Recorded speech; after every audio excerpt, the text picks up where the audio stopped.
మేడ్చల్ జిల్లా బోడుప్పల్ను మహబూబ్ నగర్ పార్లమెంటు సభ్యురాలు JPC member డి.కే. అరుణ సందర్శించారు. వక్ఫ్ భూ బాధితుల అభిప్రాయాలను తెలుసుకోవడానికి డి.కే. అరుణతో పాటు మల్కాజ్గిరి పార్లమెంటు సభ్యులు ఈటెల రాజేందర్ బోడుప్పల్కి వెళ్లారు. 2018లో వక్ఫ్ భూమి అంటూ తమ రిజిస్ట్రేషన్ ఆపడంతో సుమారు 8,000కు పైగా కుటుంబాలు ఎన్నో ఇబ్బందులకు గురవుతున్నాయని జేపీసీ సభ్యురాలు డి.కే. అరుణకు విన్నవించారు. వక్ఫ్ సమస్య అనేది దేశం అంతటా ఉందని, వక్ఫ్ బోర్డు చట్టం 95 వలన పేద ముస్లింలకు ఎలాంటి న్యాయం జరగలేదని డి.కే. అరుణ అన్నారు. వక్ఫ్ భూ బాధితులకు అన్యాయం చేసేలా పార్లమెంట్లో స్పీకర్ జాయింట్ పార్లమెంటరీ కమిటీని ఏర్పాటు చేశారని, జేపీసీ కమిటీ ముస్లింలకు వ్యతిరేకం కాదని కొన్ని పార్టీలు దుష్ప్రచారం చేస్తున్నారని అన్నారు. డి.కే. అరుణ మేడం గారు డాక్టర్ బిఆర్ అంబేద్కర్ గారికి పూలమాల వేయడం జరుగుతుంది. డాక్టర్ బిఆర్ అంబేద్కర్ జోహార్ జోహార్.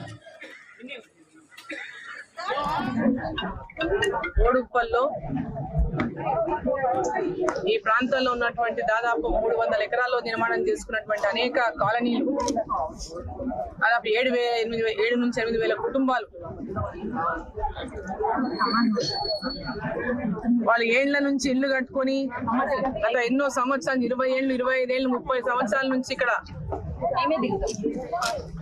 స్థలాలు కొనుక్కొని ఇళ్ల నిర్మాణం చేసుకొని నివాసం ఉంటున్నటువంటి నేపథ్యంలో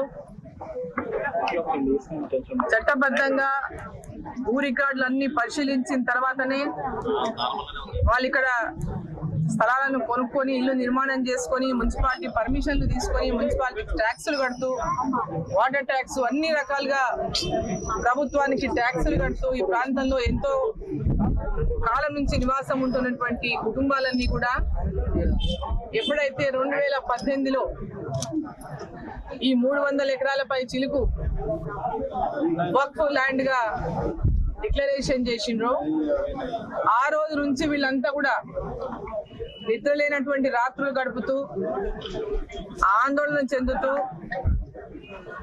అనేక రకాలుగా ఇబ్బందులు పడుతూ,